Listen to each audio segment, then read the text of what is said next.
Bonjour Victoria. Eh, bonjour Thierry, on a presque une minute d'avance aujourd'hui. On Waouh! est sur pair à l'heure en fait. On est quasiment, oui, en avance parce qu'en fait ça devient très très intéressant. Mais voilà, parce que on a une petite surprise aussi à prévoir, à annoncer, parce qu'on va pas attendre demain pour vous dire que ben voilà, il y aura pas de live jeudi. Et oui.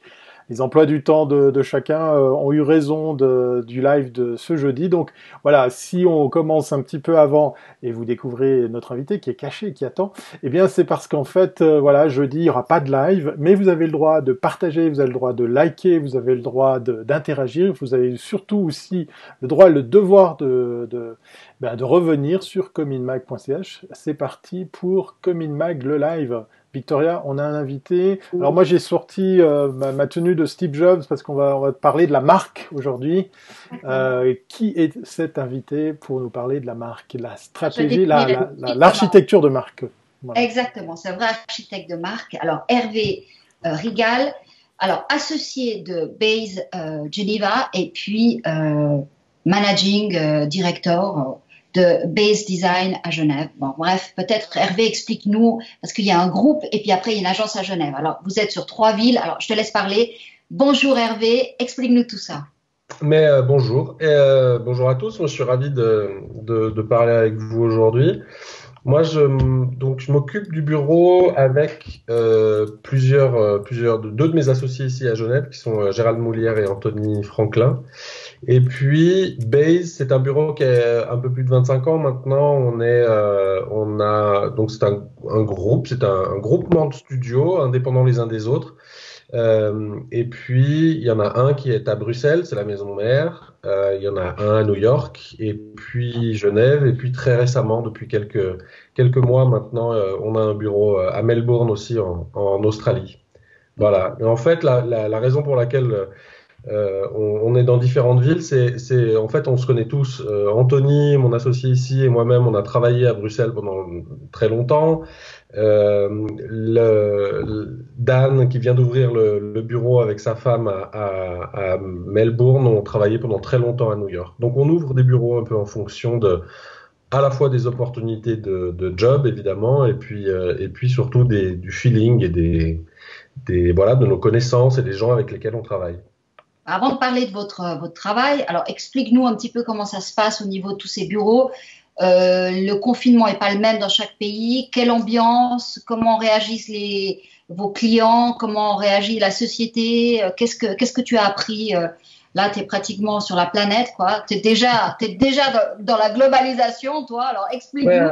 alors, dans notre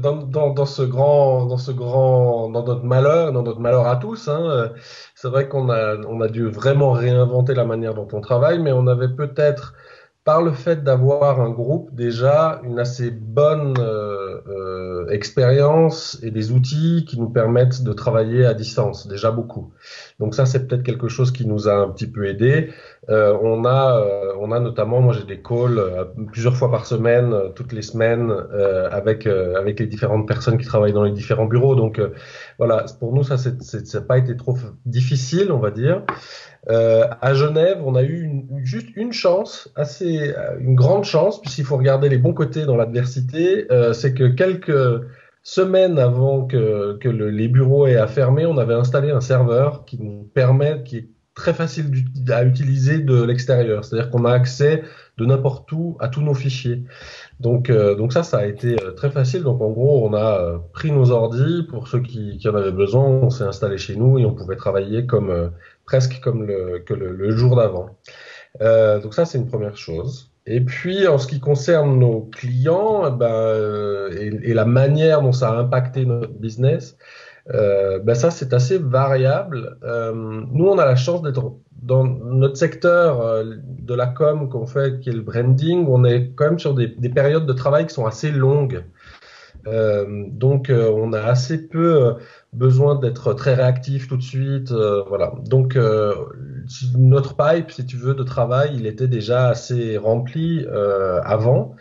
On a continué à travailler avec nos clients. On a évidemment adapté un petit peu les calendriers et ce genre de choses, mais d'une manière générale, on est sur voilà, sur des choses qui peuvent se faire à distance. Voilà, donc pour nous, ça a assez peu impacté en Suisse pour le moment. J'écoutais l'autre jour Étienne de l'agence de Étienne et Étienne qui disait qu'il était très inquiet pour les mois qui vont venir. Je pense que nous aussi, on sera très certainement impacté de manière un peu plus forte dans quelques mois. Voilà, parce que le business development, c'est quelque chose qui se fait lentement. Nous, on a un business development qui se fait avec, on va rencontrer les gens, on va boire un café avec eux, on discute de projets, on sort le soir, on voit des gens et tout ça, ben voilà, c'est très humain la manière dont on le fait et donc ça évidemment, ça va avoir un impact forcément dans quelques mois parce que là, ça fait un mois qu'on voit plus personne.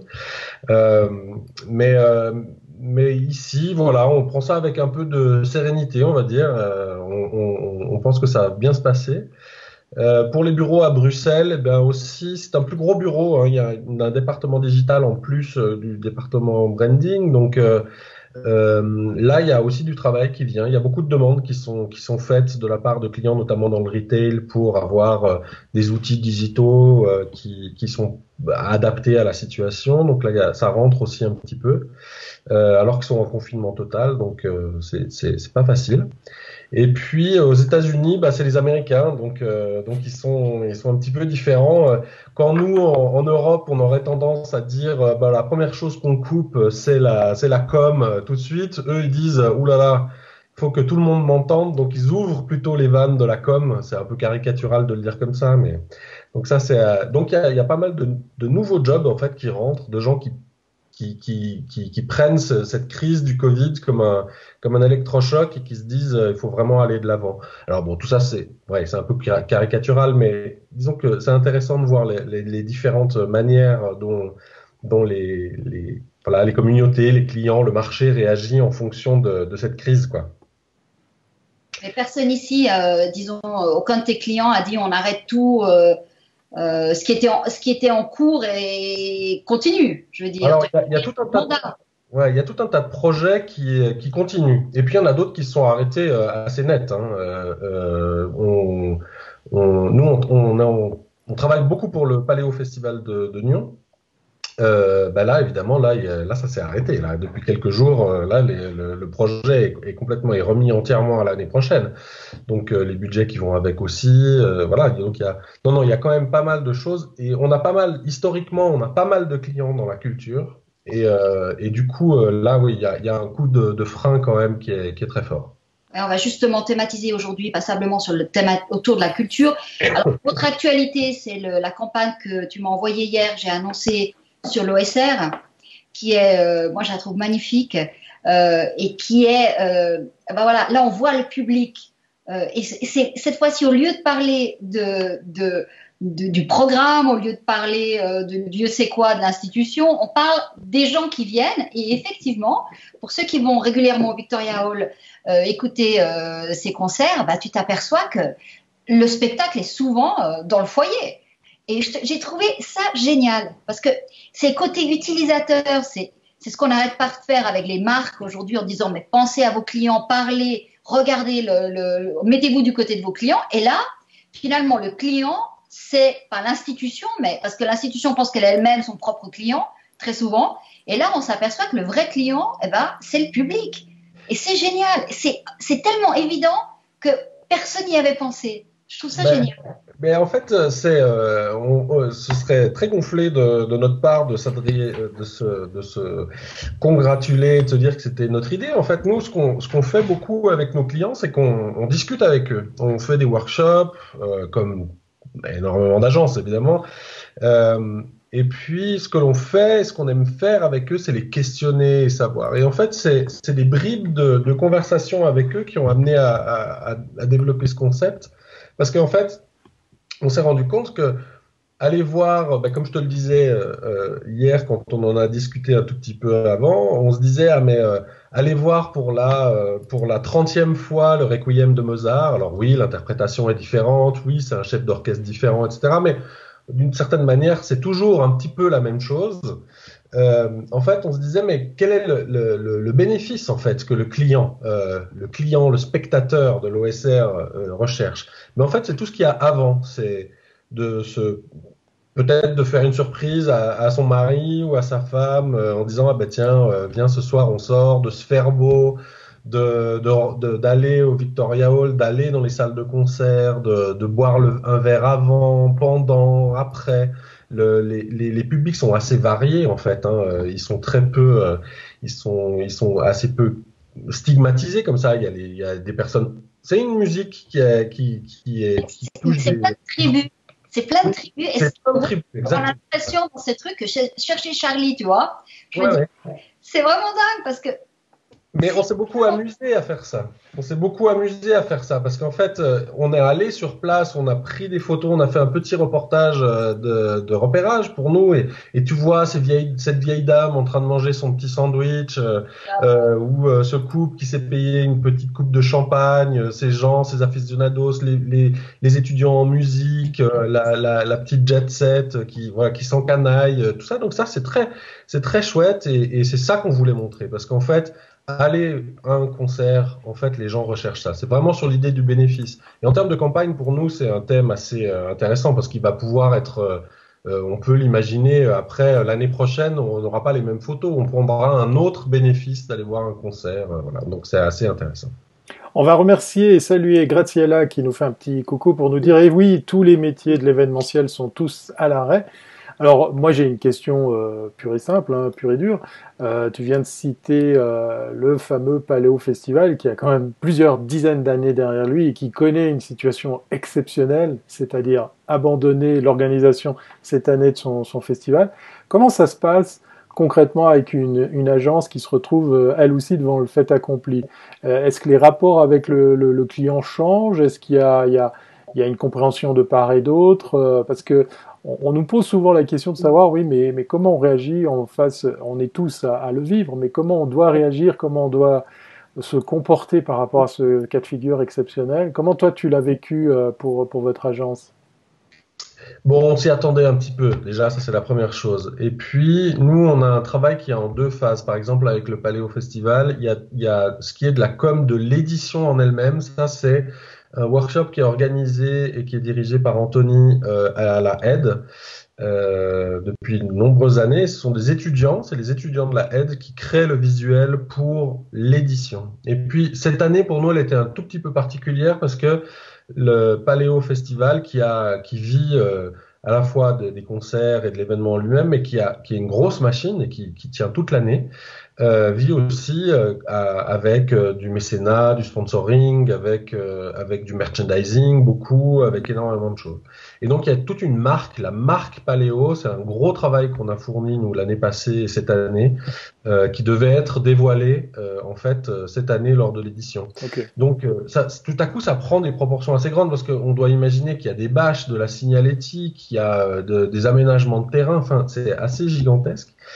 Et bah tout ça en fait c'est arrêté net. Il y a une partie de la production de choses qui ont, je crois, déjà été produits ou qui allaient être produits. Et donc bah ça, en gros, ça sera mis dans des cartons et notre concept aussi, il va être d'une certaine manière dévoilé de manière un peu différente et tout se reporte à l'année prochaine. Mais la grande difficulté, par exemple, des grands festivals comme ça, faudrait les interroger directement, mais je crois pas dire de bêtises. En fait, ils sont face à un problème qui est beaucoup plus large en fait que juste l'édition, c'est-à-dire que ils sont en grande relation, notamment avec les artistes. Et donc les artistes, eux, ils sont en tournée. Si les tournées sont annulées, bah voilà, ils vont pas revenir. Il faut imaginer que Céline Dion, elle va pas venir l'année prochaine forcément juste comme ça parce qu'elle trouve que le Paléo c'est sympa. Ça va dépendre beaucoup de sa tournée en Europe et de comment les choses vont se goupiller. Il y avait aussi l'aspect juridique du fait que la Confédération n'a pas interdit l'événement encore. Ouais. L'organisateur a dû simplement, voyant tout le problème et pensant bien que certains artistes pourraient peut-être même pas venir en Suisse, ouais. Ou disons annuleraient leur tournée, ils ont décommandé, mais c'est pas un cas de force majeure. Donc c'est une décision de bon sens. Ouais. Ouais, exactement, mais c'est encore plus tordu parce que Thierry, parce que comme c'est pas un truc officiel, ce qui est dû est dû. Donc, dans la relation contractuelle, ils doivent payer leurs fournisseurs. Et donc, je ne sais pas comment ça va se passer. Ça va être beaucoup plus compliqué pour eux parce que Je sens les propos d'une organisatrice d'événements qui parle. Hein. On est aussi concerné par la cause. C'est très large. Par exemple, un détail qui, moi, m'avait pas du tout, auquel j'avais pas du tout pensé, et qu'on m'a gentiment signifié, c'est que, par exemple, pour monter les scènes, il n'y a pas 150 000 sociétés qui sont capables de monter des scènes comme ça, aussi gigantesques en si peu de temps, etc. Donc, il y a, je sais plus combien, on va dire 3 ou 4 grandes sociétés en Europe qui montent toutes les scènes de tous les festivals. Et ces gens-là n'ont plus du tout de travail, c'est terminé. Donc ces sociétés ont de forts risques de disparaître. Et donc, même s'ils arrivent à organiser des concerts, ils n'auront pas forcément les partenaires qui seront encore en vie pour pouvoir voilà. Alors peut-être que je dramatise un peu, mais c'est en fait on se rend compte du côté complètement circulaire, c'est une économie entière, hein, la culture qui on tient tous, mais on tient tous, c'est ce qu'on découvre. Là, tu as un autre challenge aussi avec le théâtre de la Comédie qui va ouvrir en septembre, enfin qui devrait être inauguré en septembre, donc toute une campagne autour de ça. Est-ce que ce sera possible ?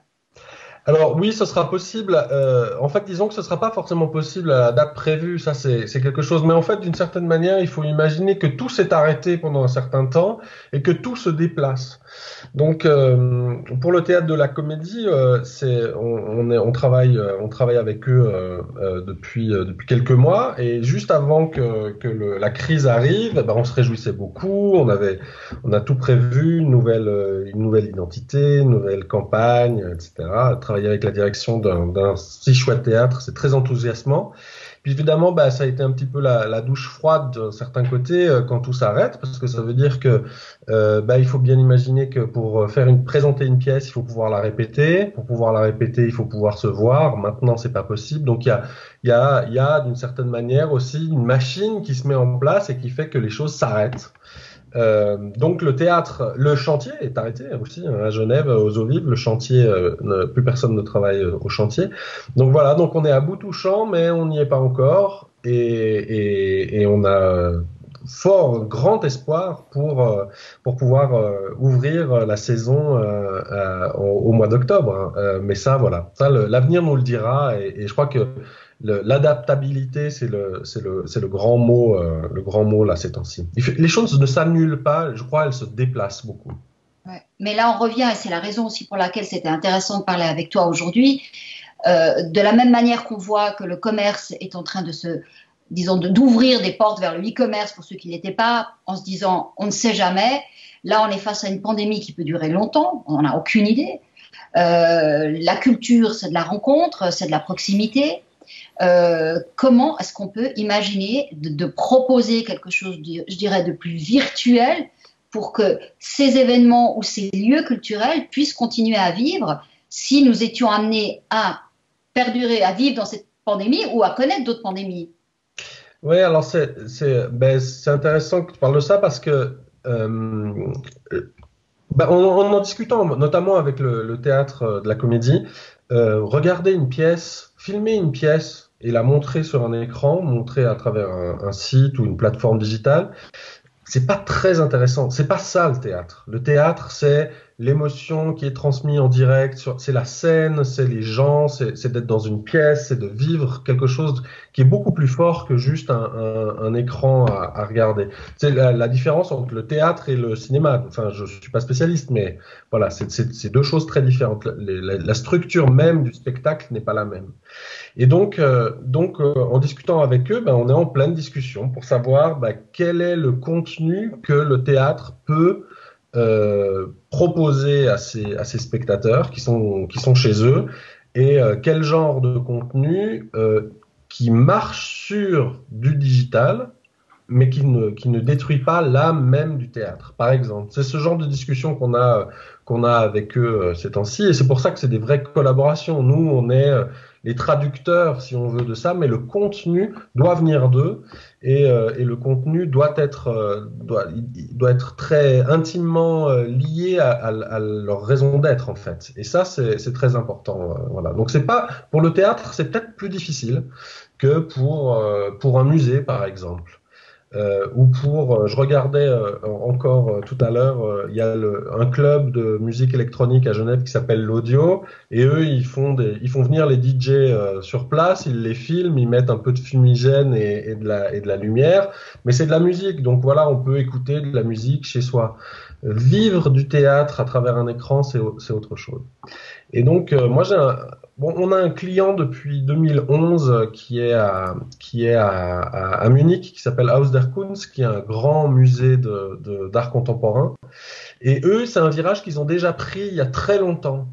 Donc, ils sont pas du tout dans cette crise, dans cette communication d'urgence pour avoir du contenu qui est adapté directement au site internet.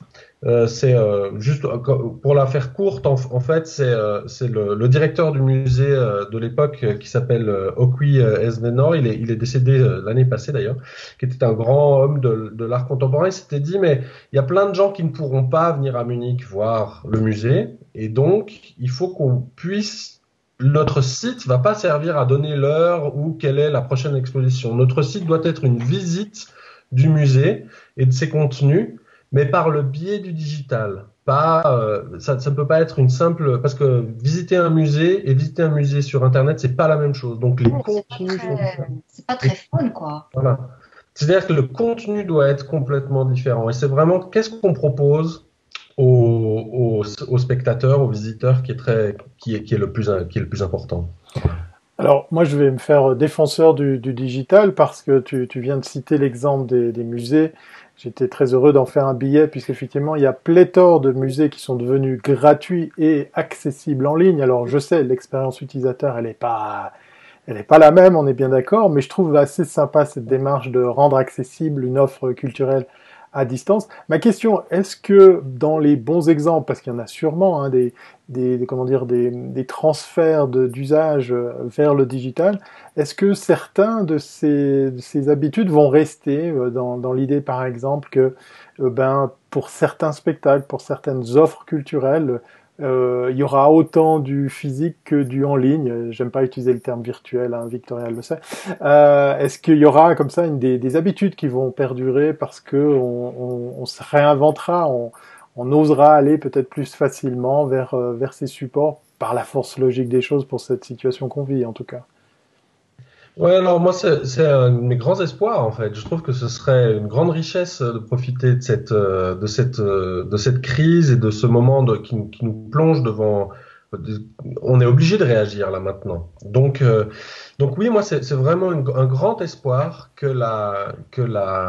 vraiment que cette crise nous permette et permette aux institutions culturelles de débloquer des budgets qui sont dédiés uniquement au digital et peut-être même de créer des départements. Assez souvent, on voit dans les musées ou dans les institutions culturelles, il n'y a pas de département de communication lié au digital. C'est la com qui s'occupe de relayer finalement ce qu'ils font dans les murs et de le transposer sur une plateforme digitale.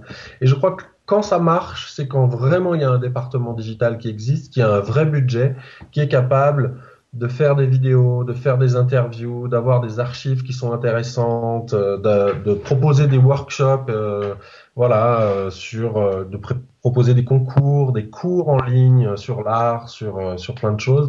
Donc là, ça devient très intéressant. Je sais que par exemple, Haus der Kunst, ils ont un YouTube channel, mais ils ont aussi sur leur site, dans les archives, il y a une liste de la musique en fait, qui par exemple, je sais pas moi, quand Andy Warhol peignait, il était avec le Velvet Underground, etc. Ça fait partie de l'histoire. Voilà. Donc c'est tout contextualisé et ce contenu qui est très intéressant, qui est mis à la disposition gratuitement d'ailleurs pour Haus der Kunst, mais peut-être que d'autres musées privés n'auraient pas besoin on pourrait le faire sous forme d'abonnement, etc. Donc je crois qu'il y a vraiment quelque chose de riche qui peut venir et qui devrait perdurer vraiment fortement pour ces institutions. Ouais. Est-ce que les artistes n'ont pas commencé à donner un peu la réponse on a vu, ils ont pris les réseaux sociaux, ils ont commencé à intervenir parce que je pense que c'est la relation entre on a un spectateur, on a un artiste et on a une institution. Et puis, jusqu'à maintenant, c'est vrai que tout ça est très découpé. Tu as plus ou moins un public qui suit soit un artiste, soit une institution.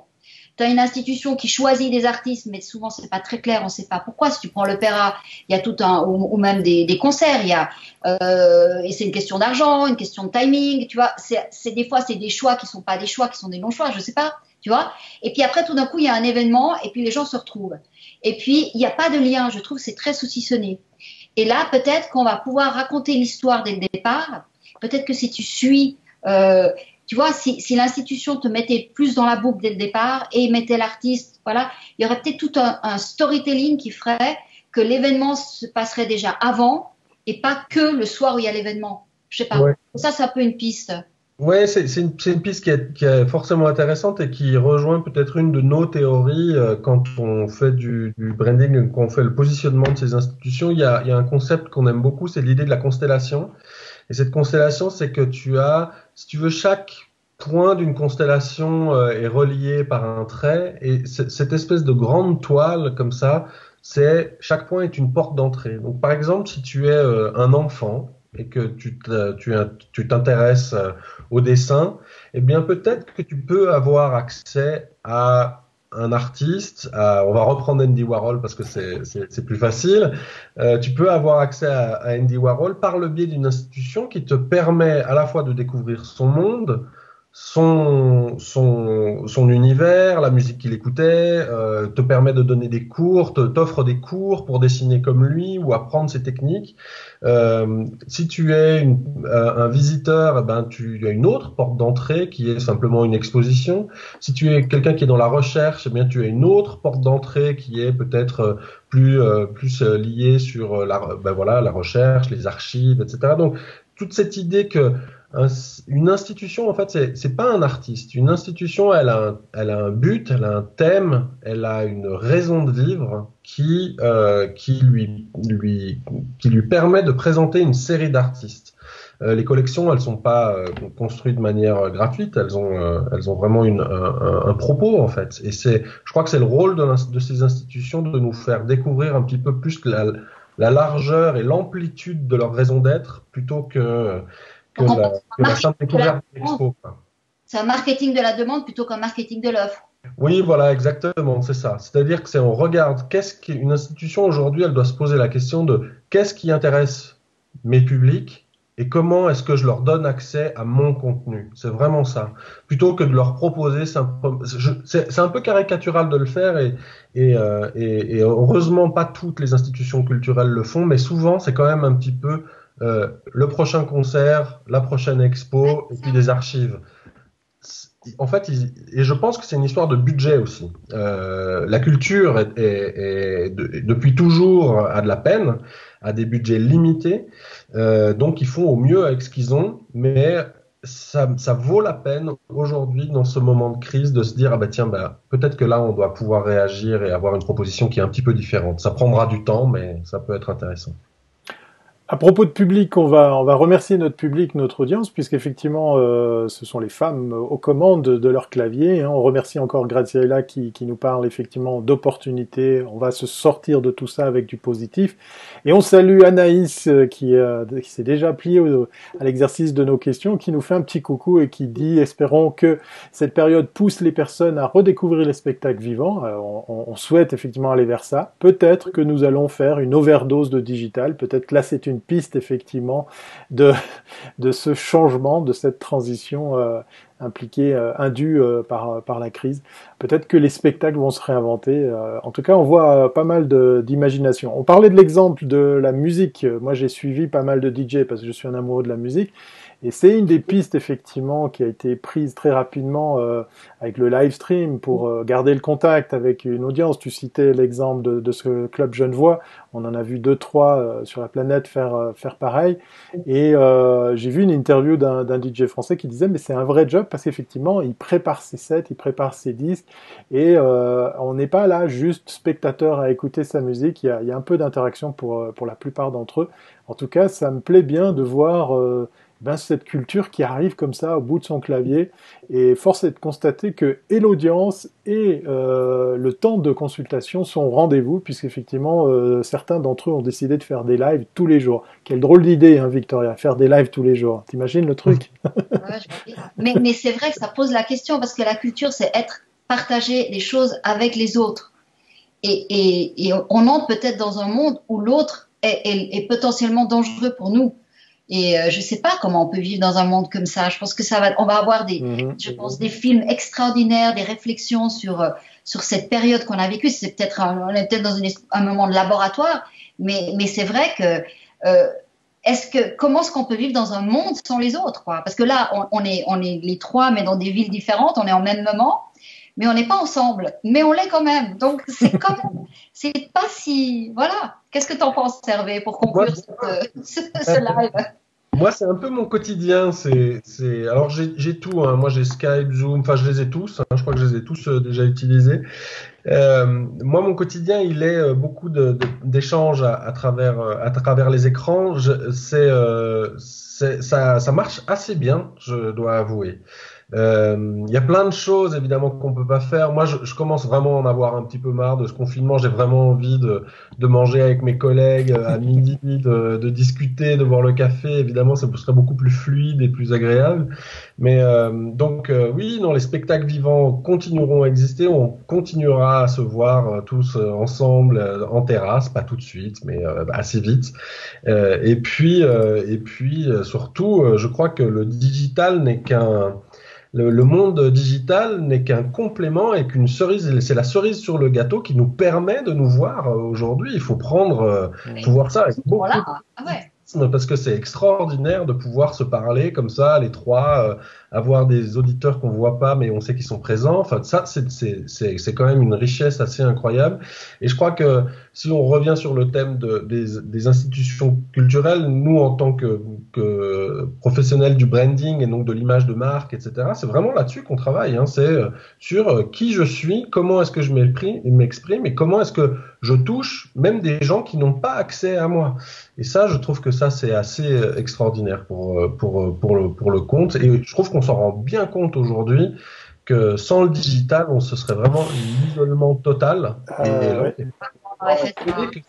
on n'est pas isolé, on parle ensemble. Enfin, Victoria, c'est pas comme si on se voyait tous les jours. Et là, tu vois, c'est facile du coup de discuter ensemble. Et ça, je trouve que c'est assez extraordinaire. Tu prêches une convaincue, mais c'est vrai que malgré tout, il manque quelque chose. Mais tous disaient, hein, dans tous nos interviews, on voit que tous disent il y a quand même un épuisement. Nous, on est là en live. Et heureusement qu'on a ces lives. Ça nous fait énormément de plaisir avec Thierry parce que tous les jours, on a un nouveau challenge, on découvre des trucs. Sinon, on a l'impression que tous les jours sont les mêmes. On ne sait plus quel jour de la semaine on est. Et tu n'as pas ça quand tu as une vraie vie, quoi. Tu peux sortir et tu peux faire un truc. C'est vrai que là, voilà, on est un peu dans un monde irréel, mais bon. Mais heureusement que tous ces outils sont là. Et en tout cas, bon, moi j'ai de la chance, j'habite dans une maison, donc je peux sortir, j'ai de l'espace, etc. Mais je dois avouer que je suis assez efficace. Moi, ça m'a de manière très personnelle, hein. Moi, ça me rend assez efficace. Je suis assez focus. Ouais, c'est un constat qu'on a pu remarquer avec pas mal de personnes nous disent. Ça nous donne à l'agence, en tout cas, on a au bureau, on se dit bon ben, on va avoir des questions en fait. Hein, on a beaucoup de gens qui viennent de Lausanne, qui travaillent à Genève. Donc dont les transports, c'est pas forcément facile avec les enfants, etc. Donc on était déjà dans une réflexion de comment aménager le temps de travail pour que ce soit plus agréable, mais aussi qu'on garde l'efficience en fait de notre travail. Et ben moi le fait de pouvoir être à la maison, de me concentrer, c'est vraiment quelque chose que je trouve bien et c'est un des sujets qui sera sur la table quand on se sera tous retrouvés au bureau. Ouais. Il y en aura des sujets à traiter à la rentrée, si on peut l'appeler comme ça, à la fin de ce confinement. Merci beaucoup pour ce chouette échange. Merci surtout aussi à la communauté. On voit que notre invité, plus le thème qui nous amène à rameuter du monde et à sortir pas mal d'interactions, ça fait plaisir. Alors, on va te remercier encore une fois pour ce chouette échange. Merci Hervé. Merci à vous surtout. Et puis merci pour ces lives. Hein. Je tenais à le dire. Vraiment, Ils sont très bien. J'en ai regardé plusieurs et j'en profite de la plateforme pour faire un petit bonjour amical à tous mes confrères que soit je ne connais pas, soit que je ne connaissais pas, soit que je connais de nom mais pas de vue. Donc voilà, c'est aussi un très bon moyen de connaître et de voir les gens, de mettre des visages sur des noms en tout cas. Du coup, merci la crise. Voilà, merci la crise. Il y aura du positif avec cette crise et merci pour tous les likes et tous les pouces en l'air qui sont survenus là tout au long de cette émission. On va se dire, Victoria, à la semaine prochaine. Mais non, c'est demain et vendredi. Hein. Il y a une petite spécialité, effectivement. Cette semaine, il n'y aura pas de live jeudi. Ben oui, vous allez devoir voir du replay, partager des anciens épisodes, ce genre de choses. C'est comme ça. Hein. C'est la vie. C'est la vie. Allez, à demain. Et portez-vous bien. À bientôt. Au revoir.